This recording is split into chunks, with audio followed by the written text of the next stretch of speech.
जल्दी आसुन से माँ जगिथिबो लेट हेलानी। अच्छा सुनो हां मु तुमको तुम घर गेट पाखे छाड़ी पळे आसबी मु घर को जीविनी काहेकि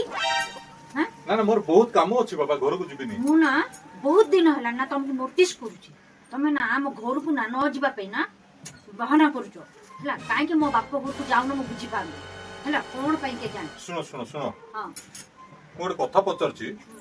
तुम गोटे साड़ी किनिया पे गोटे साड़ी दुकान को सपोज जाइथिबो हला से साड़ी दुकान वाला गोटे साड़ी देखेला कहबा एटा बहुत ब्रांडेड साड़ी आ बहुत सॉफ्ट आर कलर के भी जीवनी तार बहुत तारीफ करके तुमको साड़ी बिके देला किंतु 7-8 दिन पर देखला से साड़ी रो कलर पळैथिबो साड़ी कोचा मोचा हे जाउथबो हे तुम कोन करिवो मु ना नेक्स्ट टाइम ना ता दुकान को जिबिनी हला मुना